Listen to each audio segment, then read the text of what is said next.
ನಮ್ಮ ವಿದ್ಯಾರ್ಥಿಗಳೇ, ತಮಗೆಲ್ಲರಿಗೂ ಬೆಳಗಿನ ನುಡಿಗಳನ್ನು ಈಗಾಗಲೇ ನೀವೆಲ್ಲ ಹಿಂದಿನ ತರಗತಿಯಲ್ಲಿ ವೃತ್ತಗಳು, ಅದರ ಮೂಲ ಪರಿಕಲ್ಪನೆಗಳ ಬಗ್ಗೆ ಸಾಕಷ್ಟು ಮಾಹಿತಿಯನ್ನು ತಿಳ್ಕೊಂಡಿದ್ದೀವಿ.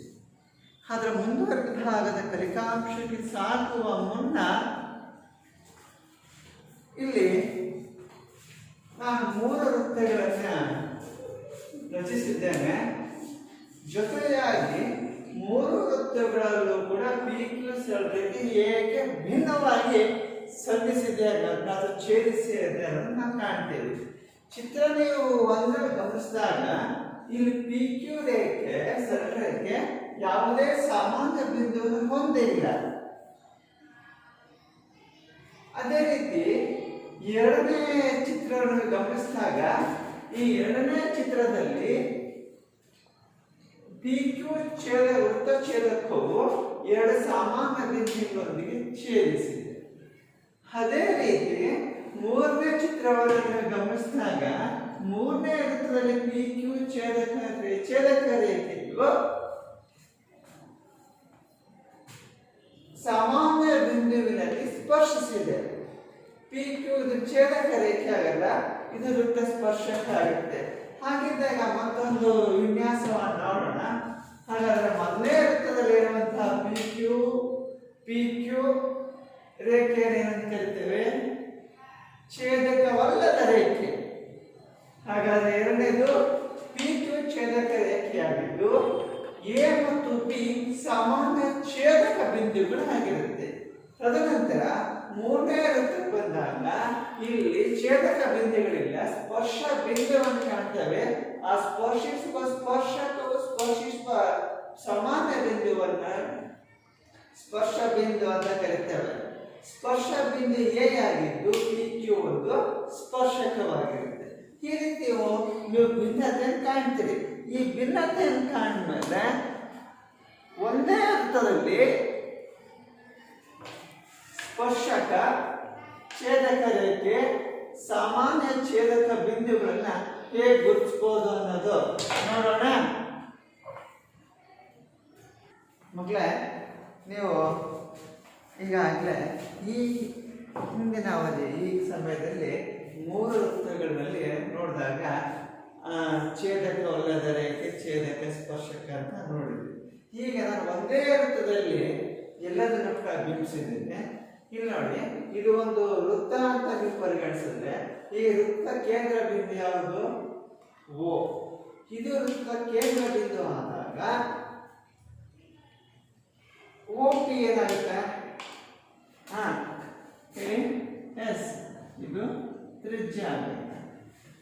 O ವೃತ್ತ ಕೇಂದ್ರ OP ತ್ರಿಜ್ಯ ಆದಾಗ ವೃತ್ತದ ಪರದೆಯ ಮೇಲೆ ಇರುವಂತಹ 2 ಬಿಂದುಗಳನ್ನು ಕಾಣ್ತೇವೆ, ವಿಭಿನ್ನ ಬಿಂದುಗಳು. ಈ ವಿಭಿನ್ನ ಬಿಂದುಗಳನ್ನು ಏನಂತ ಕರಿತೇವೆ?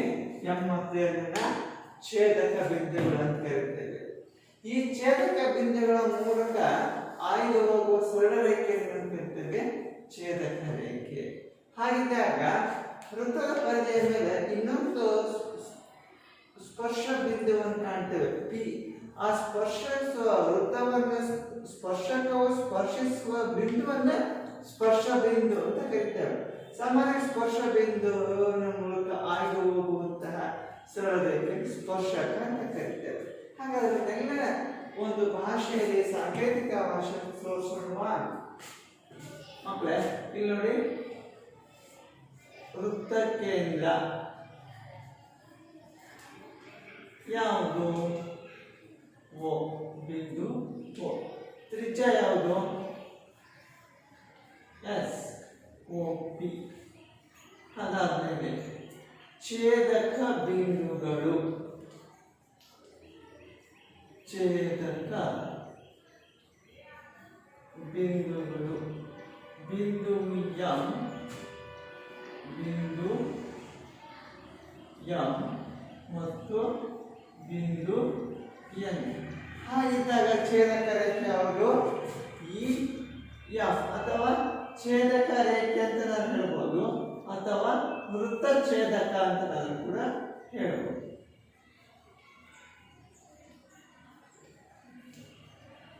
ಹಾಗಾದ್ರೆ ವೃತ್ತ ಛೇದಕ ಯಾವುದು? E F. ಅದಾದ್ಮೇಲೆ ಸ್ಪರ್ಶ ಬಿಂದು ಪಿ.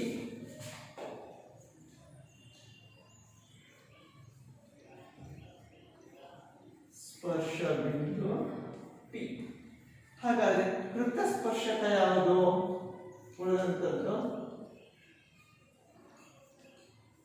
ವೃತ್ತ ಸ್ಪರ್ಶಕ ಎ ಪಿ ಬಿ. ಕಾಣ್ತಾ ಇದೆ ಮಕ್ಕಳ? ಕಾಣ್ತಾ ಇದೆಯಲ್ಲ? ಚಿತ್ರದಲ್ಲಿರುವ ಎಲ್ಲ ಸಾಂಕೇತಿಕ ರೂಪದಲ್ಲಿ ನಿರೂಪಿಸಿರುವಂತಹ ಅಕ್ಷರಗಳ ಪದಶಃ ಅರ್ಥವನ್ನು ನಾವು ಬಿಡಿಸಿದ್ವಿ. ಹಾಗಾದ್ರೆ ಇವುಗಳ ಸಾಮಾನ್ಯ ಅರ್ಥವನ್ನು ಪ್ರಯತ್ನ ಮಾಡೋಣ. ಹಾಗಾದ್ರೆ ನನ್ನ ಪ್ರಶ್ನೆ ಮೊದಲನೇದು ಶೀರ್ಷಿಕೆಗೆ ಬರ್ತೇವೆ. ವೃತ್ತಗಳು ಅಂದ್ರೆ ಏನು? ಹೇಳಿ. ಒಂದು ಸಮತಲದಲ್ಲಿ ಸ್ಥಿರ ಬಿಂದುವಿನಿಂದ ಸ್ಥಿರ ಅಂತರದಲ್ಲಿ ಚಲಿಸುವ ಬಿಂದುವಿನ ಪಥವನ್ನು ವೃತ್ತ ಎನ್ನುತ್ತಾರೆ. ಹಾಗಾದ್ರೆ ವೃತ್ತದ ಮಧ್ಯಬಿಂದು ಇದೆಯಲ್ಲ, ಇದನ್ನ ಸ್ಥಿರ ಬಿಂದು ಅಥವಾ ನಿಶ್ಚಲ ಬಿಂದು ಅಂತ ಕರೀತೇವೆ. ಹಾಗಾದ್ರೆ ವೃತ್ತದ ಸ್ಥಿರ ಬಿಂದುವನ್ನು ನಿಶ್ಚಲ ಬಿಂದುವನ್ನು ವೃತ್ತ ಕೇಂದ್ರ ಅಂತ ಕರೀತೇವೆ.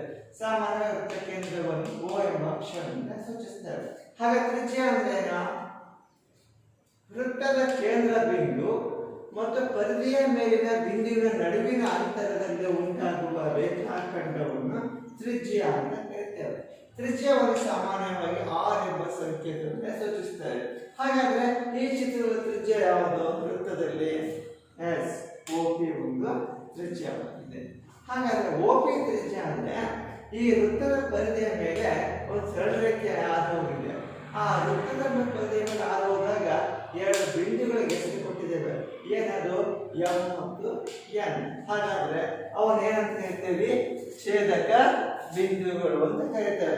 ಹಾಗಾದ್ರೆ ಛೇದಕ ಬಿಂದುಗಳು ಅಂದ್ರೆ ಏನು? ಏನ್ ಹೇಳ್ತೀರಿ?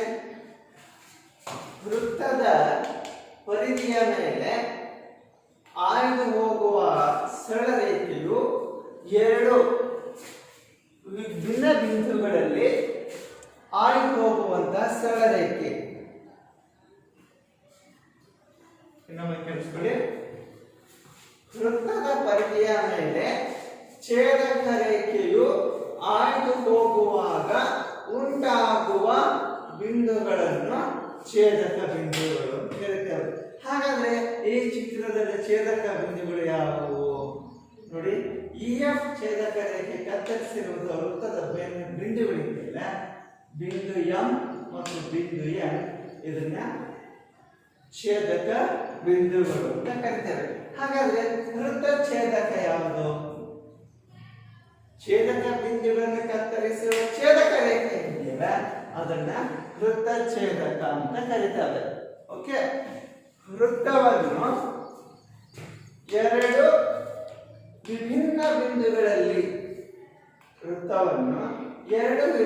ಬಿಂದುಗಳಲ್ಲಿ ಛೇದಿಸುವ ಸರಳ ರೇಖೆಯನ್ನು ವೃತ್ತ ಛೇದಕ ಅಂತ ಕರೀತಾರೆ.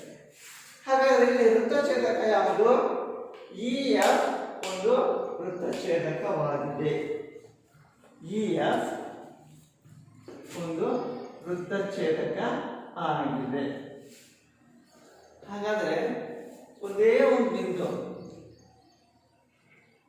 ಒಂದು ಸರಳ ರೇಖೆ ಒಂದೇ ಒಂದು ಬಿಂದುವಿನ ಮೂಲಕ ಹಾದು ಹೋಗುತ್ತೆ. ಹಾಗಾದ್ರೆ ಆ ಬಿಂದು ಯಾವುದು?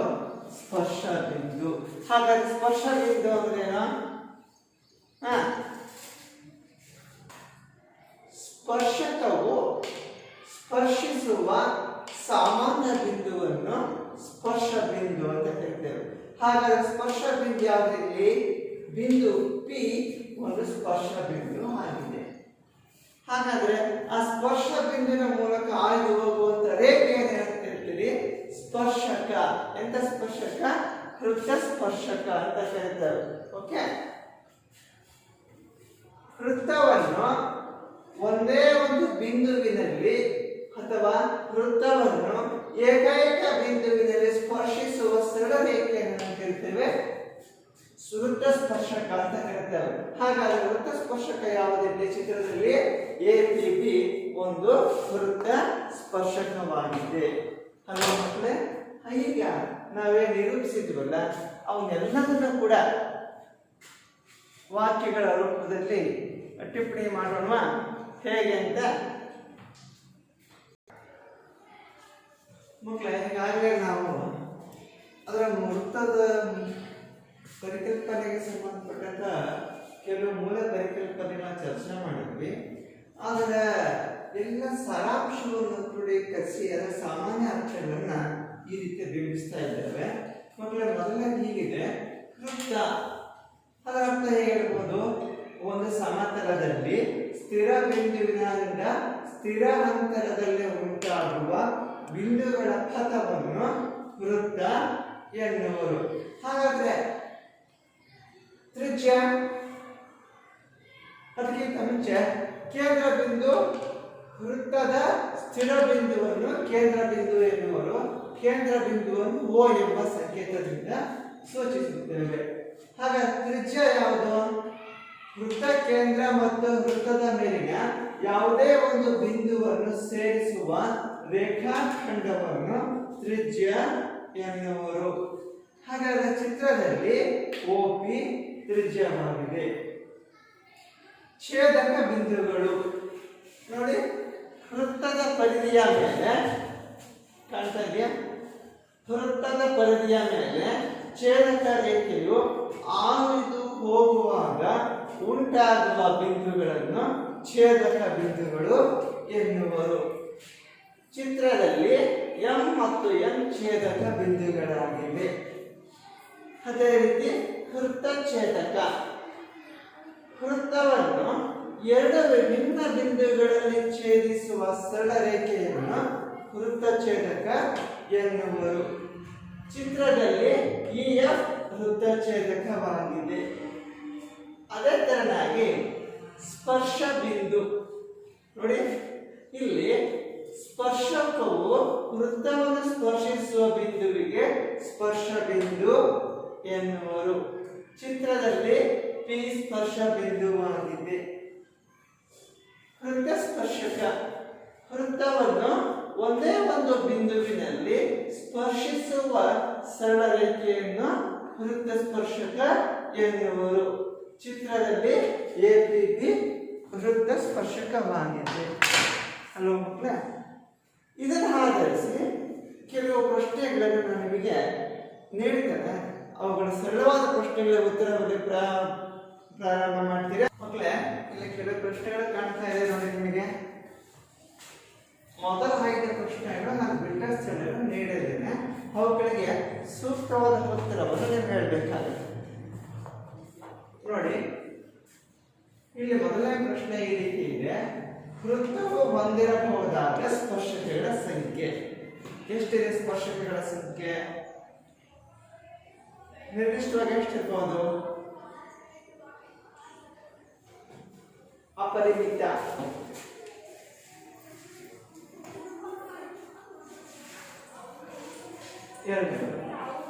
ವೃತ್ತವನ್ನು ಸ್ಪರ್ಶಕವನ್ನು ಛೇದಿಸುವ ಬಿಂದುಗಳ ಸಂಖ್ಯೆ. ಈ ವಾಕ್ಯ ಅರ್ಥ ಮಾಡ್ಕೊಳ್ಳಿ. ವೃತ್ತವನ್ನು ಸ್ಪರ್ಶಕವೊಂದು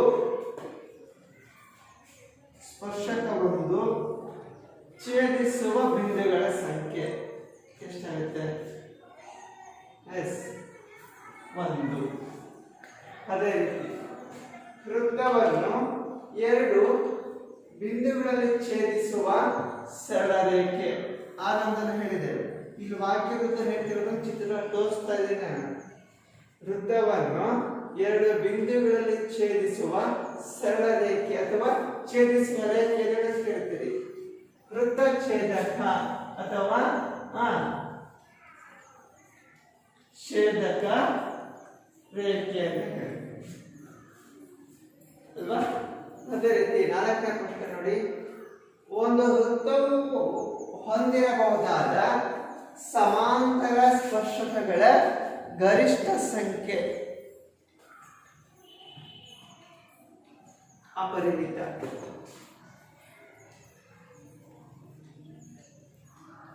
ಅಲ್ವಾ? ನೆಕ್ಸ್ಟ್, ಒಂದು ವೃತ್ತ ಸ್ಪರ್ಶಕ ಮತ್ತು ಒಂದು ವೃತ್ತ ಹೊಂದಿರುವ ಸಾಮಾನ್ಯ ಬಿಂದುವೆ. ಇಲ್ಲೇ ಇದೆ ನೋಡಿ, ಒಂದು ವೃತ್ತ ಸ್ಪರ್ಶಕ ಮತ್ತು ಒಂದು ವೃತ್ತ ಹೊಂದಿರುವ ಸಾಮಾನ್ಯ ಬಿಂದುವು. ಏನಂತ ಹೇಳ್ತೇವೆ ಅದನ್ನ? ಏನಂತ ಹೇಳ್ತೀರಿ? ಸ್ಪರ್ಶ ಬಿಂದು. ಸ್ಪರ್ಶ ಬಿಂದು. ಇಲ್ಲಿ ನೋಡಿ ಮಕ್ಕಳೇ, ಇಲ್ಲೊಂದು ಚಿತ್ರ ಬರ್ತದೆ ನಮಗೆ. ಈ ಚಿತ್ರದ ಸಹಾಯದಿಂದ PQ ಉದ್ದ ಎಷ್ಟು ಅಂತ ಕಂಡುಹಿಡಿಯಬೇಕು. ನಿಮಗೆ ಆಗಲೇ ಗೊತ್ತಾಗಿದೆ, O ಅನ್ನೋದೊಂದು ವೃತ್ತ ಕೇಂದ್ರ. O ವೃತ್ತ ಕೇಂದ್ರ ಆದಾಗ P ಸ್ಪರ್ಶ ಬಿಂದು, OP ತ್ರಿಜ್ಯ ಆಗುತ್ತೆ, PQ ಸ್ಪರ್ಶಕ ಆಗ್ತದೆ. ಹಂಗಾದ್ರೆ OQ ದೂರ ಆಗುತ್ತೆ. ನನ್ನ ಪ್ರಶ್ನೆ, OP 5 ಸೆಂಟಿಮೀಟರ್, ಇದು 12 ಸೆಂಟಿಮೀಟರ್ ಆದಾಗ PQ ನ ಉದ್ದ ಎಷ್ಟು ಅಂತ ನಾವು ಕಂಡುಹಿಡಿಯಬೇಕು ಅಲ್ವಾ? ಈಗ ನೋಡಿ, ಈಗ ನೋಡಿದ್ರೆ ಗೊತ್ತಾಗುತ್ತೆ, ಇದು ತ್ರಿಜ್ಯ, OP PQ ಸ್ಪರ್ಶಕ. ಇಲ್ಲಿ ನೋಡಿ, ತ್ರಿಜ್ಯ ಮತ್ತು ಸ್ಪರ್ಶಕಗಳು ಸ್ಪರ್ಶ ಬಿಂದುವಿನಲ್ಲಿ ಉಂಟಾದಾಗ ಇಲ್ಲಿ ಲಂಬಕೋನ ಉಂಟಾಗುತ್ತೆ. ಸ್ಪರ್ಶ ಬಿಂದುವಿನಲ್ಲಿ ಹೇಳುವ ತ್ರಿಜ್ಯವು ಸ್ಪರ್ಶಕಕ್ಕೆ ಲಂಬವಾಗಿರುತ್ತೆ. ಆಗಿದ್ದಾಗ ಈ OPQ ಅನ್ನೋದು ಲಂಬಕೋನ ತ್ರಿಭುಜ ಆಗುತ್ತೆ.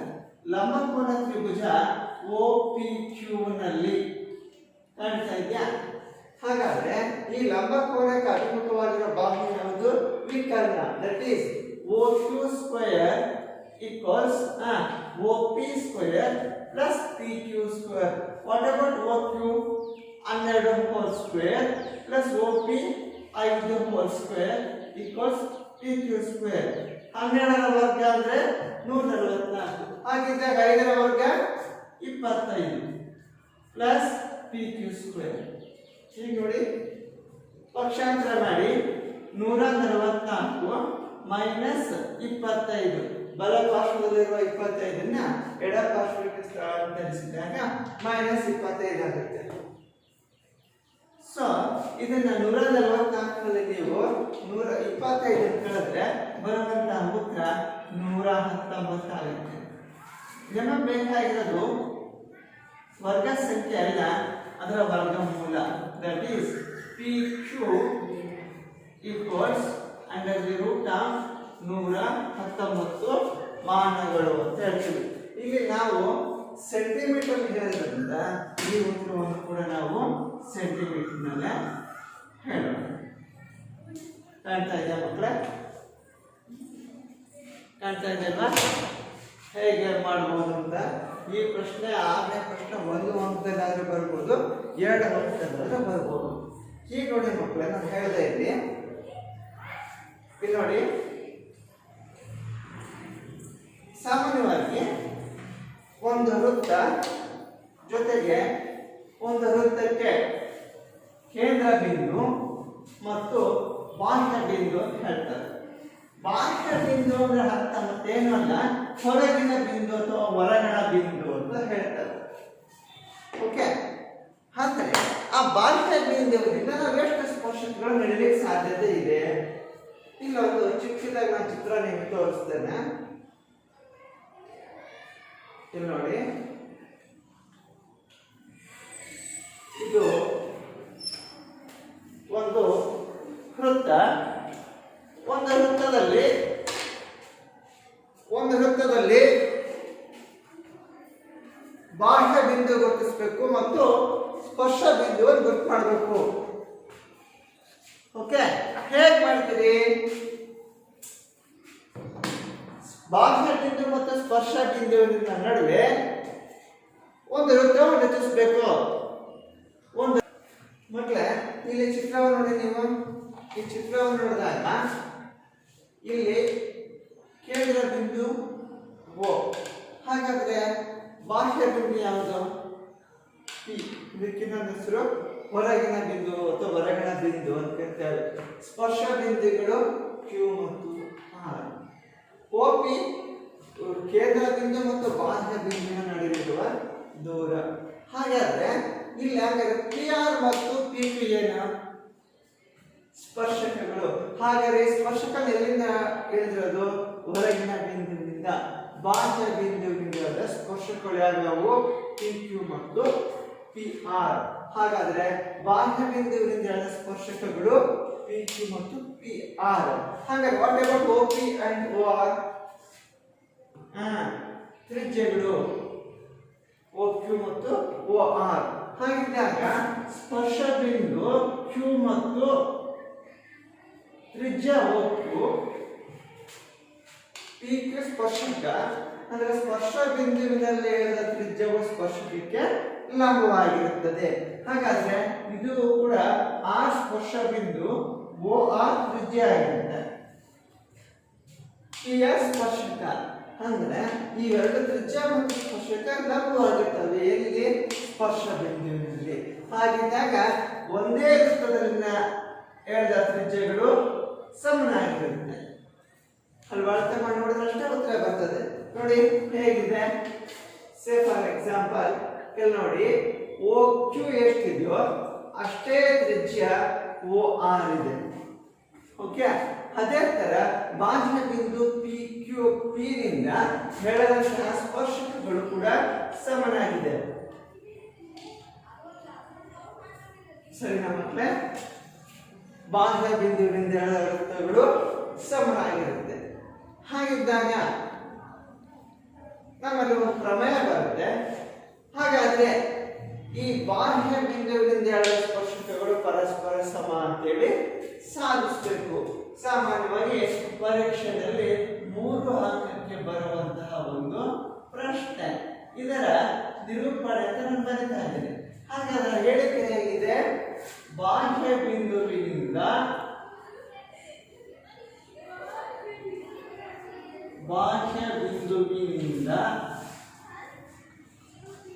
ವೃತ್ತಕ್ಕೆ ಎಳೆದ ಸ್ಪರ್ಶಕಗಳು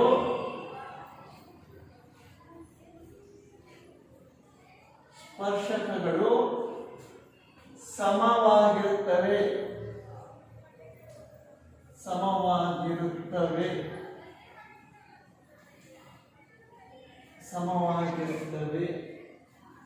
ಎಂದು ಸಾಧಿಸಿ. ಕಾಣ್ತಾ ಇಲ್ಲ ಮಕ್ಕಳ? ಹೀಗಾಗಿ ನಾನು ಇದಕ್ಕೆ ಅನುಗುಣವಾದ ಚಿತ್ರವನ್ನು ಈಗಾಗಲೇ ರಚಿಸಿಬಿಟ್ಟಿದ್ದೇನೆ. ಚಿತ್ರದಲ್ಲಿ ಬಾಹ್ಯ ಬಿಂದು ಅಂದ್ರೆ ಯಾರು ಹೇಳ್ತೀರಿ? ಪಿ ಬಾಹ್ಯ ಬಿಂದು, ವೃತ್ತ ಕೇಂದ್ರ ಓ. ಹಾಗಾದ್ರೆ ಈ ಬಾಹ್ಯ ಬಿಂದುವಿನಿಂದ ಎಳೆದ ಸ್ಪರ್ಶಕಗಳು ಪಿ ಕ್ಯೂ ಮತ್ತು ಪಿ ಆರ್. ಹಾಗಾದ್ರೆ ಪಿ ಕ್ಯೂ ಮತ್ತು ಪಿ ಆರ್ ಬಾಹ್ಯ ಬಿಂದುವಿನ ಸ್ಪರ್ಶಕಗಳಾದ್ರೆ ಓ ಪಿ ಮತ್ತು ಓ ಆರ್ ಏನಾಗುತ್ತೆ? ತ್ರಿಜ್ಯಗಳು. ಸರಿ, ಓ ಕ್ಯೂ ಮತ್ತು ಓ ಆರ್ ತ್ರಿಜ್ಯಗಳಾಗುತ್ತೆ. ಹಾಗಾದ್ರೆ ಓ ಪಿ ಏನಾಗುತ್ತೆ? ವೃತ್ತ ಕೇಂದ್ರದಿಂದ ಬಾಹ್ಯ ಬಿಂದುವಿನ ನಡುವಿನ ದೂರವನ್ನು ಸೂಚಿಸುತ್ತದೆ. ಹಾಗಾದ್ರೆ ಇದನ್ನು ಒಂದು ದತ್ತಾಂಶ ರೂಪದಲ್ಲಿ ಹೇಳ್ಬಹುದಾ? ಹಾಗಾದ್ರೆ ದತ್ತ ಏನ್ ಹೇಳುತ್ತೆ? ಇಲ್ಲಿ ವೃತ್ತ ಕೇಂದ್ರ ಯಾವುದು? ಓ ವೃತ್ತ ಕೇಂದ್ರ.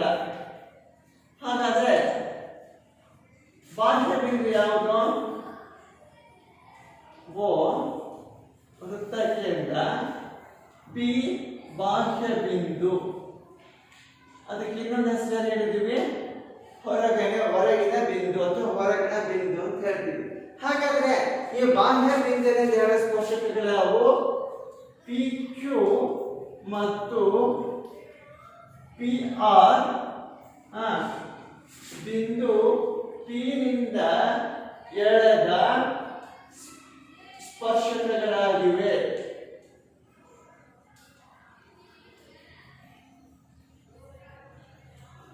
ಸರಿನಾ? ಹಾಗಿದ್ದಾಗ ಮುಂದುವರೆದ ಭಾಗ ಓ ಪಿ, ಓ ಕ್ಯೂ ಮತ್ತು ಓ ಆರ್ ಗಳನ್ನು ಸೇರಿಸಿದೆ.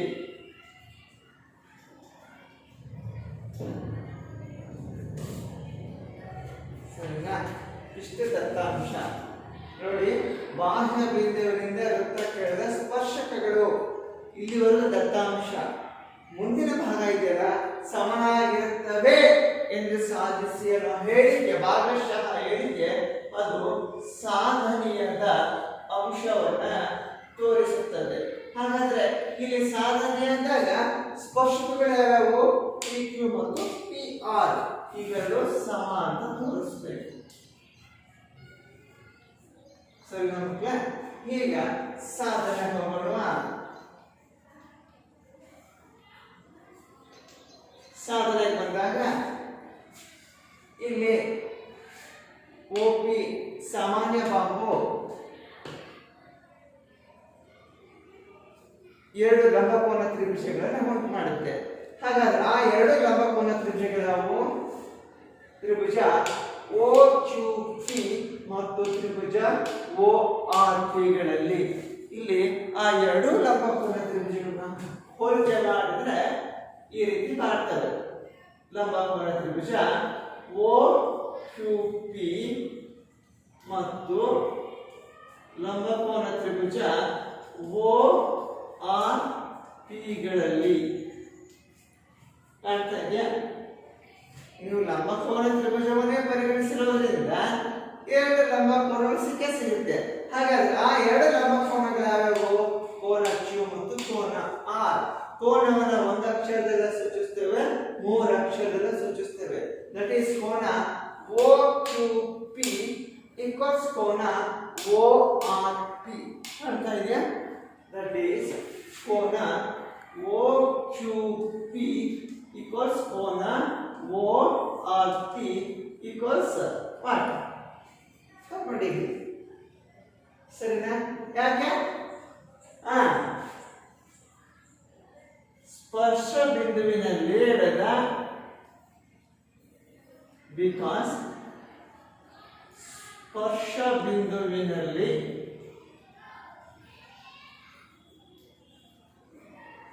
ಎಳೆದ ತ್ರಿಜ್ಯವು ಸ್ಪರ್ಶಕಕ್ಕೆ ಲಂಬವಾಗಿರುತ್ತದೆ. ಇದು ಕಾರಣ ಅಲ್ವಾ ಮಕ್ಕಳೇ? ಹಾಗಾದ್ರೆ ಈ ಲಂಬಕೋನಕ್ಕೆ ಅಭಿಮುಖವಾಗಿರೋ ಬಾಹು ಯಾವುದು? OP. That is OP equals OP because ಸಾಮಾನ್ಯ ಬಾಹು ಅಥವಾ ವಿಕರ್ಣ ಅಂತ ಸೂಚಿಸಬಹುದು. ಹಾಗಿದ್ದಾಗ ಒಂದು ಲಂಬಕೋನ ಗುರುತಿಸಿದ್ರೆ ಜೊತೆಗೆ ಸಾಮಾನ್ಯ ಬಾಹುವನ್ನು ಗುರುತಿಸಿದ್ರೆ ಉಳಿದೆರಡು ಅಂಶ ಯಾವುದು? ತ್ರಿಜ್ಯಗಳು. That is OQ equals OR because OQ ಮತ್ತು OR ಏನು? ತ್ರಿಜ್ಯಗಳು. ಒಂದೇ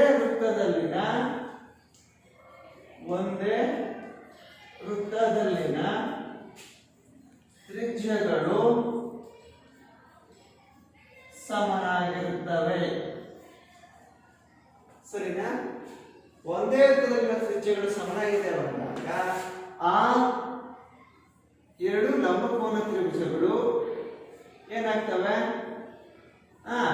ಸರ್ವಸಮ ಆಗುತ್ತೆ. ಹಾಗಾದ್ರೆ ಆ ಎರಡು ಲಂಬಕೋನ ತ್ರಿಭುಜಗಳು ಸರ್ವಸಮ ಆಗಬೇಕಾದ್ರೆ ಅದು ಅನುಸರಿಸಿರುವ ಸಿದ್ಧಾಂತ ಯಾವುದು? ದಟ್ ಈಸ್ ಲಂಬಕೋನ ವಿಕರ್ಣ ಬಾಹು ಸಿದ್ಧಾಂತ. ಹಾಗಿದ್ದಾಗ ಲಂಬಕೋನ ವಿಕರ್ಣ ಬಾಹು ಸಿದ್ಧಾಂತದ ಪ್ರಕಾರ ಎರಡು ತ್ರಿಭುಜಗಳು ಸರ್ವಸಮ ಆದಾಗ ಆ ಎರಡು ಸರ್ವಸಮ ತ್ರಿಭುಜಗಳ ಅನುರೂಪ ಭಾಗಗಳು ಕೂಡ ಸಮ. That is PQ equals PR because ಸರ್ವಸಮ ತ್ರಿಭುಜಗಳ ಅನುರೂಪ ಭಾಗಗಳು.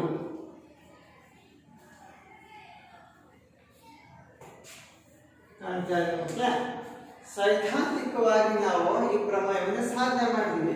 ಹೀಗಾಗಲೇ ಚಿತ್ರ ನಮ್ಮೊಟ್ಟಿಗಿದೆ. ಈ ಚಿತ್ರದಲ್ಲಿ ಗಮನಿಸಿದಾಗ ಪಿ ಕ್ಯೂ ಮತ್ತು ಪಿ ಆರ್ ಗಮನಿಸಿದಾಗ ಈ ಎರಡೂ ಸ್ಪರ್ಶಕಗಳು ಕೂಡ ಸಮನಾಗಿರುತ್ತೆ ಮತ್ತು ತ್ರಿಜ್ಯಗಳು ಕೂಡ ಸಮನಾಗಿರುತ್ತೆ. ಈ ಪ್ರಮೇಯವನ್ನು ಆಧರಿಸಿ ಒಂದಿಷ್ಟು ಸಮಸ್ಯೆಯನ್ನು ಬಿಡಿಸ್ಬೇಕು ನೋಡೋಣ ಮಕ್ಕಳೇ. ಸಮಸ್ಯೆಯನ್ನು ಬಿಡಿಸೋದಕ್ಕಿಂತ ಮುಂಚೆ ಇನ್ನೊಂದು ಸರಳವಾದ ಒಂದು ಉಪಪ್ರಮೇಯ ಈ ರೀತಿ ಇದೆ.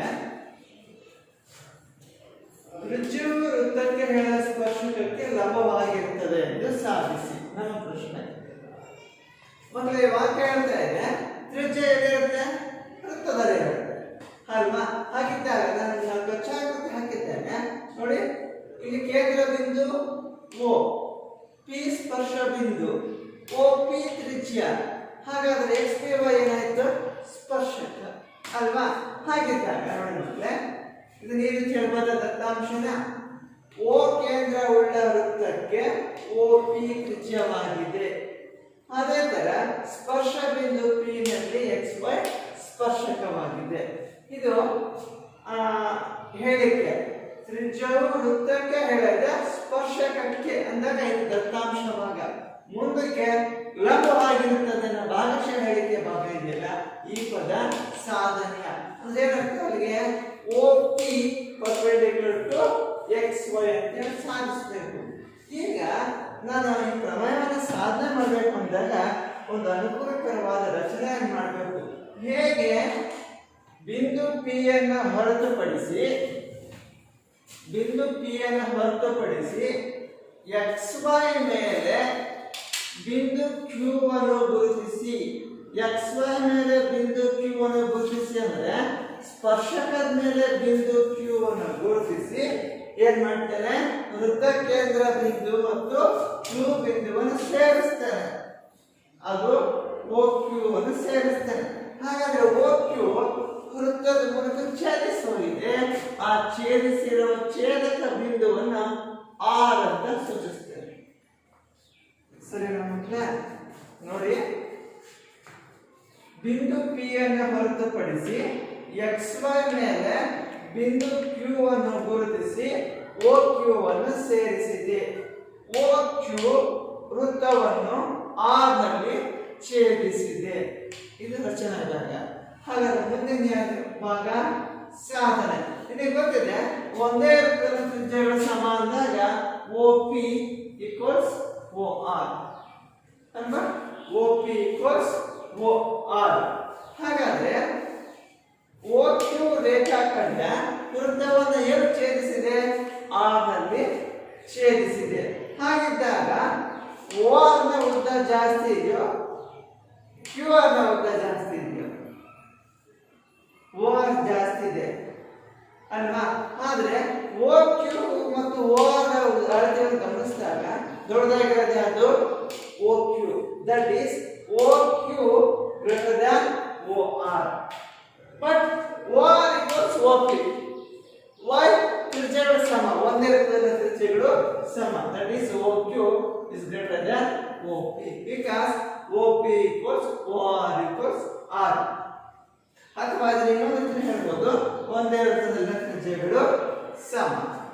ಹಾಗಾದ್ರೆ ಸ್ಪರ್ಶಕ ಎಕ್ಸ್ ವೈ ಮೇಲೆ ಬಿಂದು ಪಿ ಅನ್ನು ಹೊರತುಪಡಿಸಿ ಯಾವುದೇ ಬಿಂದುವಿಗೆ ಎಳೆದ ರೇಖಾಖಂಡಕ್ಕಿಂತ ಓ ಪಿಯು ಕನಿಷ್ಠ ಉದ್ದವನ್ನು ಹೊಂದಿರುತ್ತದೆ. therefore O P perpendicular to X Y ಅಲ್ವಾ? ಅಂದ್ರೆ ತ್ರಿಜ್ಯವು ವೃತ್ತಕ್ಕೆ ಎಳೆದ ಸ್ಪರ್ಶಕಕ್ಕೆ ಲಂಬವಾಗಿರುತ್ತದೆ ಅಂತ ಹೇಳಿ ಪ್ರಮೇಯ ಸಾಧನೆ ಮಾಡ್ತಾರೆ. ಮಕ್ಕಳೇ, ಇಲ್ಲಿ ಎರಡು ರೀತಿ ಪ್ರಮೇಯ ನಿಮಗೆ ತೋರಿಸಿದ್ದೇನೆ. ಸಾಮಾನ್ಯವಾಗಿ ಈ ಎರಡು ಪ್ರಮೇಯಗಳಲ್ಲಿ ಯಾವುದಾದ್ರೂ ಒಂದು ಪ್ರಮೇಯ ಕಡ್ಡಾಯವಾಗಿ ಪರೀಕ್ಷೆಗೆ 3 ಅಂಕಕ್ಕೆ ಬರುವಂತಹ ಸಾಧ್ಯತೆ ಹೆಚ್ಚಾಗಿರುತ್ತೆ. ಈಗ ಮುಂದುವರೆದ ಸಮಸ್ಯೆಗಳನ್ನು ಹೇಗೆ ಬಿಡಿಸಬೇಕು ಅನ್ನೋದು ನೋಡೋಣ. ಮಕ್ಕಳೇ, ಇಲ್ಲೊಂದು ಪ್ರಶ್ನೆ ಇದೆ ನೋಡಿ. ಸಾಮಾನ್ಯ ಬಹುಮತದಲ್ಲಿ ಕೇಳುವಂತಹ ಪ್ರಶ್ನೆ ಇದು. ಚಿತ್ರ ಈ ರೀತಿ ಇದೆ. ಚಿತ್ರದಲ್ಲಿ ಕೋನ POQ 110 ಡಿಗ್ರಿ ಆಗಿರುವಂತೆ ಓ ಕೇಂದ್ರವುಳ್ಳ ವೃತ್ತಕ್ಕೆ TP ಮತ್ತು TQ ಸ್ಪರ್ಶಕಗಳಾಗಿವೆ. ಹಾಗಾದ್ರೆ ಕೋನ PTQ ದ ಅಳತೆಯನ್ನು ಕಂಡುಹಿಡಿಯಿರಿ. ಸ್ವಲ್ಪ ವಿಶಾಲವಾಗಿ ಸಮಸ್ಯೆಯನ್ನು ನೋಡಿ. ನಿಮಗೆ ಚಿತ್ರ ನೋಡಿದ್ರೆ ಗೊತ್ತಾಗಬೇಕು. ಇಲ್ಲಿ ನೋಡಿ, ಕೋನ POQ ಇದು ತ್ರಿಜ್ಯಾತ್ರ ಕೋನ ಅಂತ ಹೇಳ್ತೀವಿ. ತ್ರಿಜ್ಯಗಳ ನಡುವೆ ಉಂಟಾಗಿರುವಂತಹ ಕೋನ 110 ಡಿಗ್ರಿ ಇದೆ, POQ. ಹಾಗಾದ್ರೆ ಒಳಗಡೆ ಕೋನ PTQ. ಹಾಗಾದ್ರೆ PTQ ಕೋನವನ್ನು ಏನಂತ ಹೇಳ್ತೀರಿ? ಎಸ್, ಸ್ಪರ್ಶಕಗಳ ನಡುವಿನ ಕೋನ. ಹಾಗಾದ್ರೆ ತ್ರಿಜ್ಯಗಳ ನಡುವಿನ ಕೋನ ಮತ್ತು ಸ್ಪರ್ಶಕಗಳ ನಡುವಿನ ಕೋನ ಎಷ್ಟು ಡಿಗ್ರಿ ಸಮನಾಗಿರುತ್ತೆ? 180 ಡಿಗ್ರಿ ಸಮನಾಗಿರುತ್ತೆ. 180 ಡಿಗ್ರಿ ಸಮನಾದಾಗ ಈ ಕೋನ 110 ಡಿಗ್ರಿ ಇದ್ರೆ, ಆಗ ತ್ರಿಜ್ಯಾಂತರ ಕೋನ 110 ಡಿಗ್ರಿ ಇದ್ರೆ, ಆಗ ಸ್ಪರ್ಶಕ ನಡುವಿನ ಕೋನ ಎಷ್ಟಿರಬೇಕು? 70 ಡಿಗ್ರಿ ಇರಬೇಕು. ಹೇಗಿರುತ್ತೆ 70 ಡಿಗ್ರಿ? ತ್ರಿಜ್ಯಾಂತರ ಕೋನ ಮತ್ತು ಸ್ಪರ್ಶಕಗಳ ನಡುವಿನ ಕೋನಗಳ ಮೊತ್ತ 180 ಡಿಗ್ರಿಗೆ ಸಮನಾಗ್ತದೆ. ಹಾಗಾದ್ರೆ ಇದನ್ನು ಬರೆಯುವ ಕ್ರಮ ಹೇಗೆ? ಕೋನ POQ ಪ್ಲಸ್ ಕೋನ PTQ ಈಕ್ವಲ್ಸ್ 180 ಡಿಗ್ರಿ.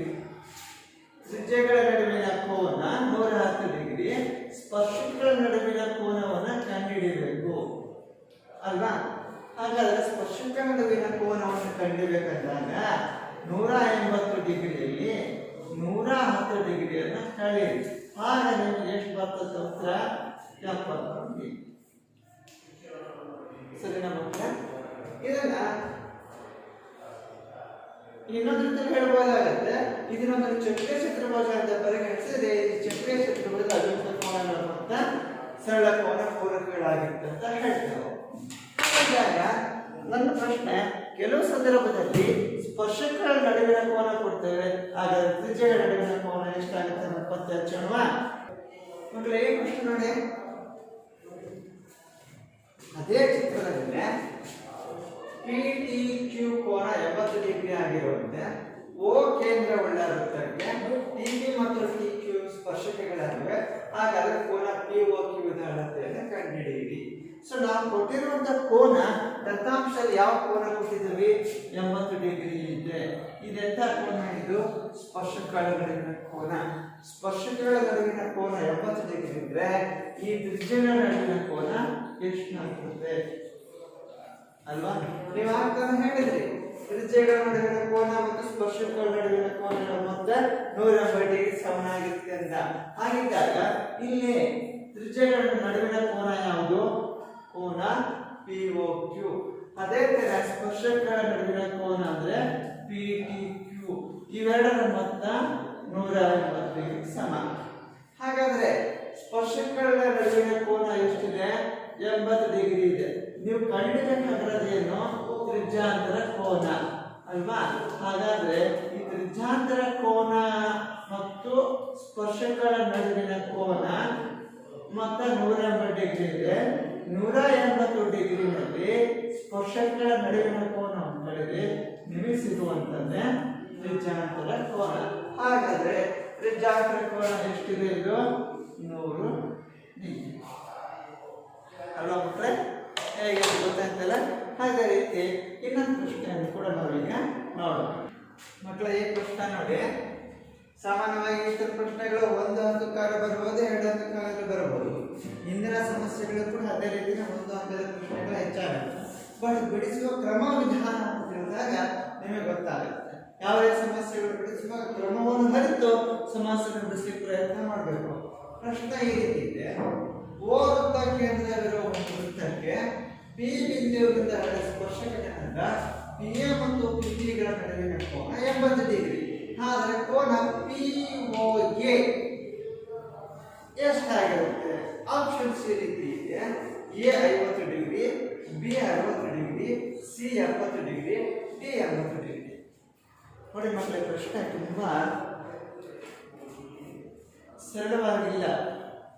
ಒಂದಿಷ್ಟು ತಾರ್ಕಿಕವಾಗಿ ಚಿಂತನೆ ಮಾಡಲಿಕ್ಕೆ ಅವಕಾಶ ಹೆಚ್ಚಿದೆ. ಇಲ್ಲಿ ಪ್ರಶ್ನೆಯಲ್ಲಿ 2 ಸ್ಪರ್ಶಕಗಳ ನಡುವಿನ ಕೋನ ಎಷ್ಟಿದೆ ಅಂತ ಹೇಳಿದ್ವಿ? ಇದು 80 ಡಿಗ್ರಿ ಇದೆ ಅಲ್ವಾ? ಹಾಗೆ ನಮಗೆ ಬೇಕಾಗಿರೋದು ಯಾವ ಕೋನ? ಈ ಕೋನ ಮಾತ್ರ. ಮೇಲ್ಭಾಗ ಕಾಣ್ತಾ ಇದೆಯಾ? ನಾನು ಮಾರ್ಕ್ ಮಾಡಿರೋದು POA. ಮಕ್ಕಳೇ, ಸ್ಪರ್ಶಕಗಳ ನಡುವಿನ ಕೋನ ಅಂದಾಗ ಕೋನ ಎ ಪಿ ಬಿ ಕೋನ 80 ಡಿಗ್ರಿ ಇದೆ, ಆದ್ರೆ ಎ ಪಿ ಒ ಕೋನ ಇಲ್ಲ. ಅಂದಾಗ ಸ್ಪರ್ಶಕಗಳ ಸಮ ಅಂದಾಗ ಸ್ಪರ್ಶಕಗಳ ನಡುವಿನ ಕೋನ ಸಮ ಆಗಿದ್ದಾಗ 80 ಇದ್ರಾಗ ಇದೆಷ್ಟಿರುತ್ತೆ, ಇದು 40 ಇರುತ್ತೆ, ಇದು 40 ಇರುತ್ತೆ.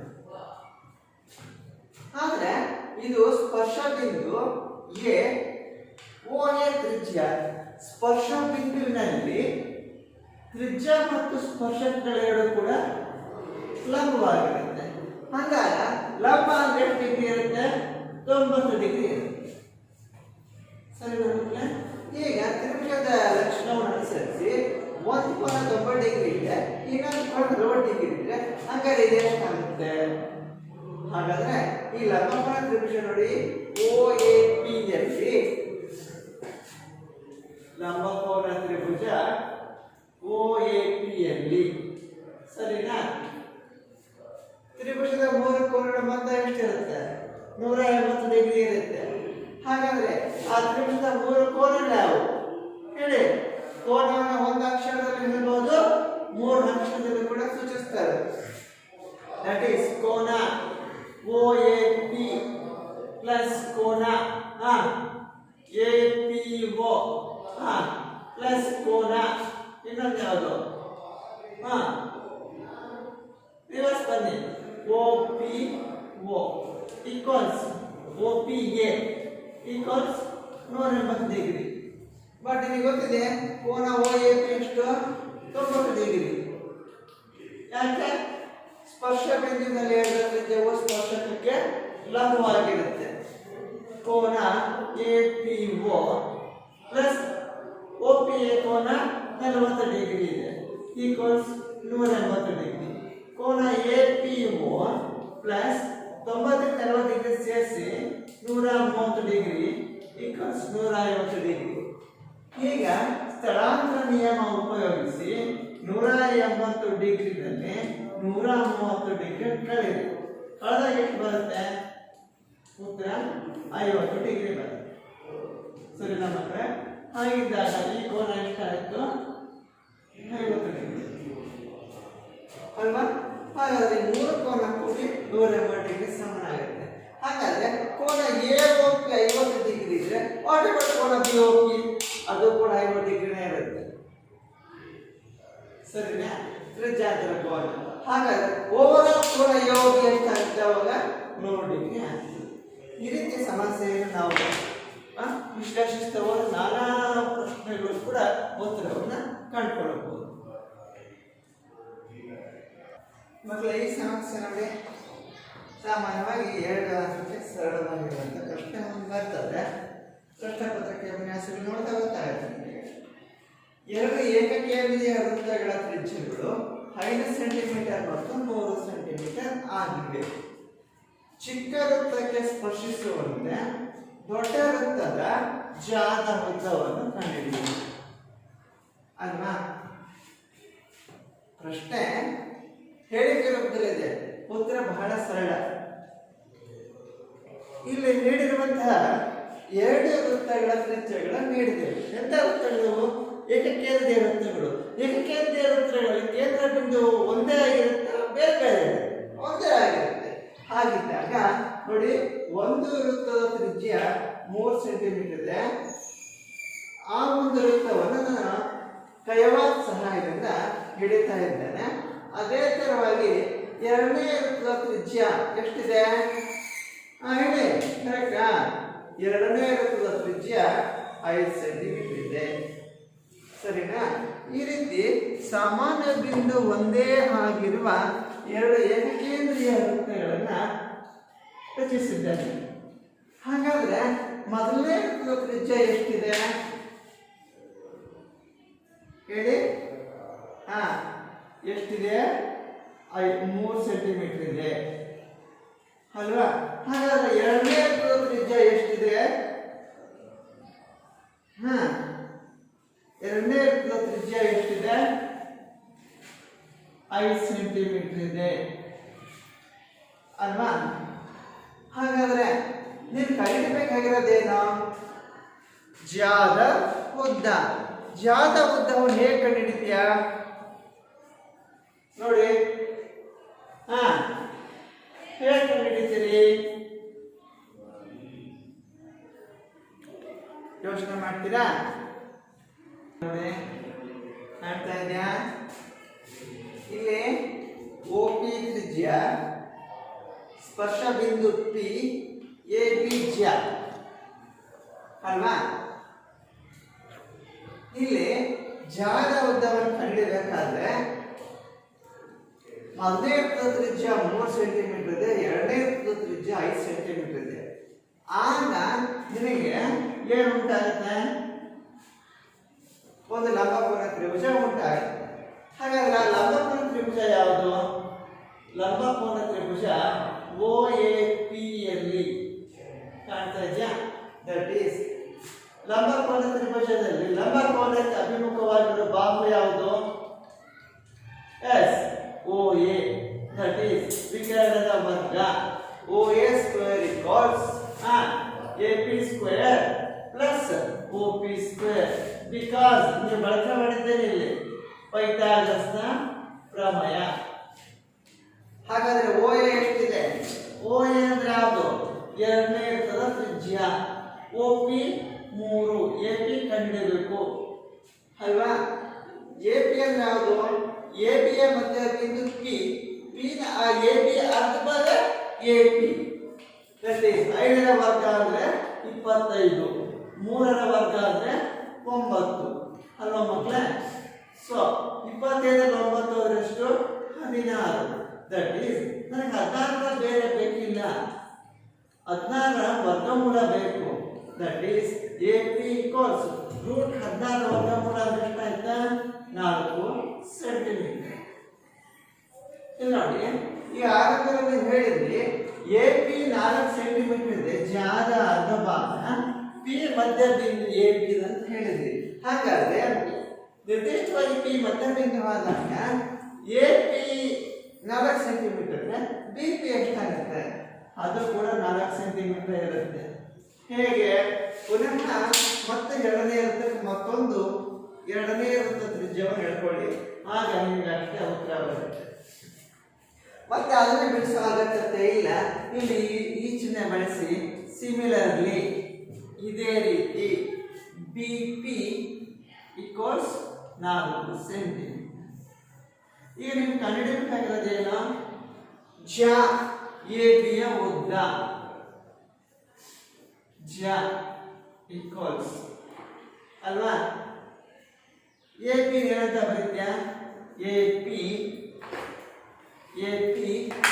ಪ್ಲಸ್ BP ಅಲ್ವಾ? AP ಅಳತೆ ಎಷ್ಟಿದೆ? 4 ಸೆಂಟಿಮೀಟರ್ ಇದೆ. BP ಅಳತೆ ಎಷ್ಟಿದೆ? 4 ಸೆಂಟಿಮೀಟರ್ ಇದೆ. ಎರಡು ಕೂಡಿದ್ರೆ ಎಷ್ಟಾಯಿತು? 8 ಸೆಂಟಿಮೀಟರ್. ದೇರ್ಫೋರ್ ಜಾದ ಉದ್ದ ಜ ಯಾವುದು? AB ಯ ಉದ್ದ ಎಷ್ಟಾಯ್ತು? 8 ಸೆಂಟಿಮೀಟರ್. ಸರಿ ನಮಗೆ ಕಾಣ್ತಾ ಇದೆಯಲ್ಲ? ನಿಮಗೆ ಪೈಥಾಗರಸ್ ಪ್ರಮೇಯದಲ್ಲಿ ಪೈಥಾಗೋರನ ತ್ರಿವಳಿಗಳ ಪರಿಕಲ್ಪನೆ ಹೇಳಿದ್ದೇವೆ. ಆ ತ್ರಿವಳಿಗಳ ಪರಿಕಲ್ಪನೆ ಆಧಾರದ ಮೇಲೆ ಈ ಸಮಸ್ಯೆಯನ್ನ ಬಿಡಿಸಿರುವಂಥದ್ದು. ಹಾಗಿದ್ದಾಗ ಮುಂದಿನ ಸಮಸ್ಯೆ ಇನ್ನೊಂದು ನೋಡುವ. ಕೊನೆಯ ಪ್ರಶ್ನೆ ನೋಡಿ, ಇವತ್ತಿನ ಈ ಅವಧಿಯ ಕೊನೆಯ ಪ್ರಶ್ನೆ ಕೆಲಸಕ್ಕೆ ನಾವೆಲ್ಲ ಸಾಗೋಣ. ABCD ಚತುರ್ಭುಜದಲ್ಲಿ ವೃತ್ತವು ಅಂತಸ್ಥವಾಗಿದೆ. AB plus CD equals CD plus BC ಎಂದು ಸಾಧಿಸಿ. ಓಕೆ, ಒಂದು ಇದು ಅಂತಸ್ಥ ಚತುರ್ಭುಜ,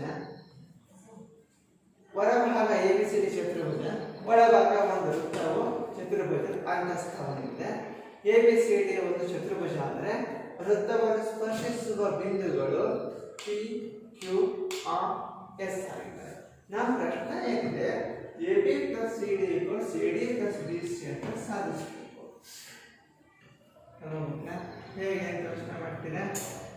ಚಿತ್ರವನ್ನ ಇಲ್ಲಿ ಮೂಲ ವೃತ್ತವನ್ನು ಸೂಚಿಸಿದ್ದಾರೆ. ಕೆಲವು ಮಕ್ಕಳಿಗೆ ಅರ್ಥ ಆಗಿರಬಹುದು. ಇದು A ಅನ್ನೋದು ಬಾಹ್ಯ ಬಿಂದು, ಇದು O ವೃತ್ತ ಕೇಂದ್ರ. ಸರಿ ಮಕ್ಕಳೇ? ಆಗ A ಬಾಹ್ಯ ಬಿಂದುವಾದಾಗ S ಮತ್ತು P ಸ್ಪರ್ಶ ಬಿಂದುಗಳಾಗುತ್ತೆ. ಹಾಗಿದ್ದಾಗ AS ಮತ್ತು AP ಏನಾಗುತ್ತೆ? ಹೌದು, ಬಾಹ್ಯ ಬಿಂದು ಎ ನಿಂದ ಎಳೆದ ಸ್ಪರ್ಶಕಗಳು. That is AS equals AP because A ನಿಂದ ಎಳೆದ ಸ್ಪರ್ಶಕಗಳು, ಬಾಹ್ಯ ಬಿಂದು ಎ ನಿಂದ ಎಳೆದ ಸ್ಪರ್ಶಕಗಳು ಸಮ. ಸರಿನಾ? ಹಾಗಾದ್ರೆ ಈ ಕಡೆ ಬನ್ನಿ. ಬಾಹ್ಯ ಬಿಂದು ಬಿ ನಿಂದ ಸ್ಪರ್ಶಕಗಳು ಹೇಳಿ DP ಮತ್ತು PQ. BP equals BQ because ಬಾಹ್ಯ ಬಿಂದು ಬಿ ನಿಂದ ಎಳೆದ ಸ್ಪರ್ಶಕಗಳು.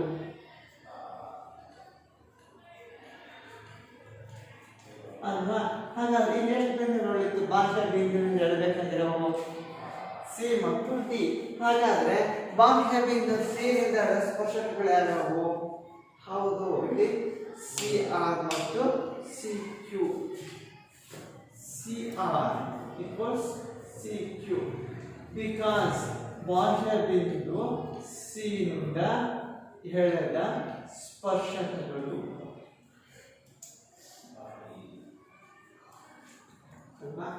ಹಾಗಾದ್ರೆ ಉಳಿದಿದ್ದ ಯಾವ ಬಿಂದು? ಬಿಂದು ಡಿ. ಬಾಹ್ಯ ಬಿಂದು ಡಿ ನಿಂದ ಎಳೆದ ಸ್ಪರ್ಶಕಗಳು ಯಾವುವು? DR ಮತ್ತು DS. ಸರಿ ಮಕ್ಕಳೇ, DR ಈಕ್ವಲ್ಸ್ DS ಬಿಕಾಸ್ ಬಿಂದು ಡಿ ನಿಂದ ಎಳೆದ ಸ್ಪರ್ಶಕಗಳು.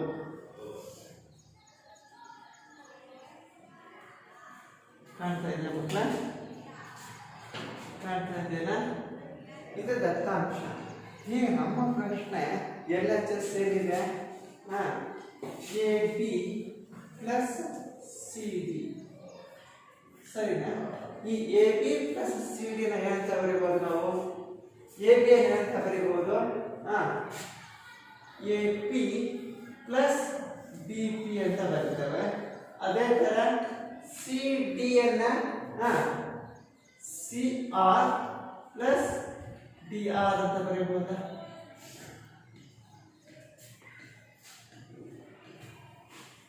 ಸರಿನಾ ಮಕ್ಕಳೇ? ಈಗ ನೋಡಿ, AB ಪ್ಲಸ್ CD ಈಕ್ವಲ್ಸ್, ಹಾಗಾದ್ರೆ AB equals what? AB equals AS because ಬಾಹ್ಯ ಬಿಂದು ಎ ನಿಂದ ಎಳೆದ ಸ್ಪರ್ಶಕಗಳು ಸಮ. AS. And what about BP? BP equals BQ. ಸರಿನಾ? Plus what about CR? CR equals CQ plus DR equals DS. ಸರಿನಾ? ಈಗ ಇವುಗಳನ್ನ ಗುಂಪು ಮಾಡ್ಕೊಳ್ಳೋಣ. ಹೇಗೆ ಗುಂಪು ಮಾಡ್ತೀರಿ? ಇಲ್ಲಿ ನೋಡಿ, AS ಪ್ಲಸ್ DS ಒಂದು ಗುಂಪು ಮಾಡಿದೆ. ಕಾಣ್ತಾ ಇದೆ ಮಕ್ಕಳ? ಇಲ್ಲ ಡಾಟ್ ಇಟ್ಟಿದೆ ನೋಡಿ. ಸರಿನಾ? ಅದೇ ತರ ಇನ್ನೊಂದು ಗುಂಪು ಮಾಡ್ತಾರೆ. ಯಾವುದದು? BQ plus CQ. ಉಳಿದು BQ ಪ್ಲಸ್ CQ. ನೋಡಿ ಮಕ್ಕಳ, AB plus CD equals AS plus DS ಅಂದ್ರೆ ಏನಾಯ್ತು?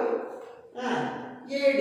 AD ಯ ಮಧ್ಯಭಾಗ ಸ್ಪರ್ಶಕದಿಂದ ಎಷ್ಟು ಇರುತ್ತೆ? ಅವೆರಡರ ಮೊತ್ತವೇ AD ಆಗಿರುತ್ತೆ.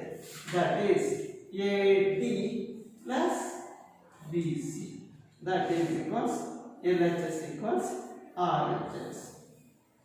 ಕಾಣಿಸ್ತಾ ಮಕ್ಕಳು? ಇದು ಹೇಗೆ ಬಿಡಿಸ್ಬೇಕು ಅಂತ ನೋಡಿ. ಇದರಲ್ಲಿ ಏನಾದ್ರು ಸಂಶಯಗಳಿದ್ರೆ ಕೇಳಿ ಮಕ್ಕಳ. ನೇರವಾಗಿ ನೀವು ಇಲ್ಲಿ ನೀಡಿರುವಂತಹ ಕೊನೆ 4 ಅಂತ ಹೇಳಲು ಪ್ರಶ್ನೆಗೆ ಉತ್ತರ ಬರೆದ್ರೆ ನಿಖರವಾಗಿ ಪೂರ್ಣಾಂಕಗಳನ್ನು ಇರ್ತವೆ. ಬಟ್ ನಿಮ್ಮ ಸಮಸ್ಯೆಯ ಭಾಗದ ಅರಿವನ್ನು ಮೂಡಿಸ್ಲಿಕ್ಕೆ ನಾವೇನ್ ಮಾಡಿದ್ವಿ, ಆ ಚಿತ್ರದ ದತ್ತಾಂಶಗಳನ್ನು ಗುರುತಿಸಿ ಆ ನಂತರ ಪ್ರಶ್ನೆ ಬಿಡಿಸ್ಲಿಕ್ಕೆ ಪ್ರಯತ್ನ ಮಾಡಿದ್ವಿ. ಹಾಗೆ ಗೃಹ ಕೆಲಸದಲ್ಲಿ ಅಭ್ಯಾಸದ ಪ್ರಶ್ನೆಗಳನ್ನು ಮಾಡ್ತಿರಲ್ಲ ಮಕ್ಕಳ, ಅಭ್ಯಾಸದಲ್ಲಿ ಕೆಲವೊಂದಿಷ್ಟು ಸಮಸ್ಯೆಗಳಿದೆ. ಗೃಹ ಕೆಲಸದಲ್ಲಿ ಮಾಡ್ತಿರಲ್ವಾ, ಪುಟ ಸಂಖ್ಯೆ 111 ಅಭ್ಯಾಸ 4.2ರಲ್ಲಿ ಕೆಲವೊಂದಿಷ್ಟು ಸಮಸ್ಯೆಗಳಿದೆ. ಅವುಗಳನ್ನ ನೀವೆಲ್ಲ ಗೃಹ ಕೆಲಸದಲ್ಲಿ ಮಾಡ್ತಿರಲ್ವಾ.